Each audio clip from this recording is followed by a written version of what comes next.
যেখানে আপন মানুষগুলাই আপন হয় না সেখানে পরকে আপন ভাবা সেটা বোকামো ছাড়া কিছুই না, যেটা আমি বারবারই করি। আসসালামু আলাইকুম, ঈদ মোবারক। কেমন আছেন সবাই? অনেক দেরিতে ব্লগ আপলোড করছি, সেজন্য অনেক দুঃখিত। কারণ আসলে গ্রামের সব ব্লগ জমা হয়ে আছে, একে একে করে আপনাদের সাথে শেয়ার করব। এদিকে ঈদের নামাজে যাচ্ছে আমার বাবা আর রায়হান। আমার আরেকটা ভাইয়ের ছেলেকে আমার বাবা ডাকতেছে বারবার ভিডিওতে আসার জন্য বা ছবিতে, কিন্তু সে আসতেছে না। অনেকেই মনে করছে আমার বাবা রায়হানকে বকা দিচ্ছে, আসলে না, আমার আরেকটা ভাইয়ের ছেলে, সে আসতেছে না, এই জন্য তাকে বকা দিচ্ছে। তো সে হচ্ছে পাঞ্জাবি পরা নাই, ওই জন্য আসতেছে না। তো যাই হোক, এখন বাসায় এসে নামাজ পড়ে রায়হান বসছে। এইবার আমার বাবার বাড়ির ইজ্জত বেঁচে গেছে একটুর জন্য, তাও বলতেছি কিভাবে।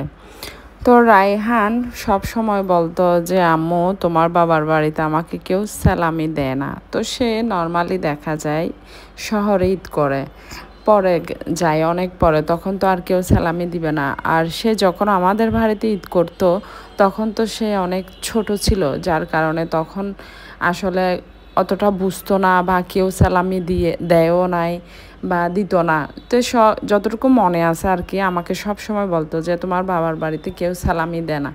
তো যাই হোক, এইবার কিন্তু আমার সেই ইজ্জতটা বেঁচে গেল যে আমার বাবার বাড়িতে সবাই ওকে সালামি দিয়েছে, এবং সে এসে আমাকে বলতেছে সে অনেকগুলা টাকা পেয়েছে, আমাকে তো ধরতেই দিবে না, আমার বাবার কাছে জমা দিয়ে রেখেছে। তো যাই হোক, এটা আমাদের বাঁশবাগান, আর এই বাঁশবাগানে যতটা বাঁশ নাই, আমি জীবনে তার চাইতে বেশি বাঁশ খেয়েছি আপন এবং পর দুই সম্পর্কের মানুষগুলার থেকে। ঈদের ব্লকে আসলে কি বলবো, বাস তো জীবনে অনেক খাই, মানুষ বারবারই আমাকে বাস দিয়ে যায়, ভালোবাসা দেখায়, একদম ফিরিতির কাঙ্গাল দেখায়, মানে বোনের মতো সেজে যায়। আবার কেউ কেউ দেখা যায়, কি বলবো এটা, মানে বলতে গেলেও নিজের কাছে খারাপ লাগে।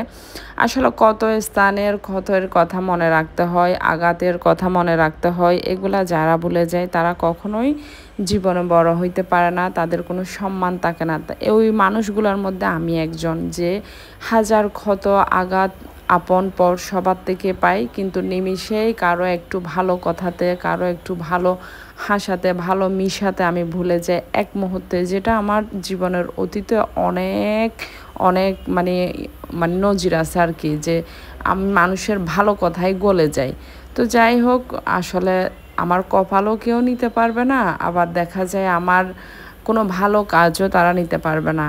আমার যে ভালো কাজ সেটা আল্লাহ আমার জন্যই রাখবে, আমার ভালোটা বা আমার কপালের ভালোটা কাউকে দিবে না। যারা নিজেদেরকে অনেক চালাক ভাবে, তারা জানেই না তাদের চালাকিগুলা অন্যরা বুঝে। তো যাই হোক, হয়তোবা তাদের মতো বেহাইয়েপনা করতে পারি না, এই জন্য হয়তোবা এত কিছু। মানুষের অনেক কিছুই চাইলে মনে রাখতে পারতাম, কিন্তু রাখি না, কারণ আমার মন মানসিকতা ওরকম না। আমি যেমন, আমার মন মানসিকতা তেমন, আমি ওভাবেই থাকবো। আলহামদুলিল্লাহ, আমার অতটুকুতে কেউ আসতে পারবে না, হয়তোবা ওই যে বেহায়াপনা করতে পারবে আমার পেছনে, আমার সামনে এসেও না, কারণ সামনে এসে করার জন্য যে যোগ্যতা লাগে ওই যোগ্যতাও তাদের নাই। তো ভালো থাকেন, সুস্থ থাকেন, আল্লাহ হাফেজ। খেয়ে নিলাম কিন্তু খিদা বেশি।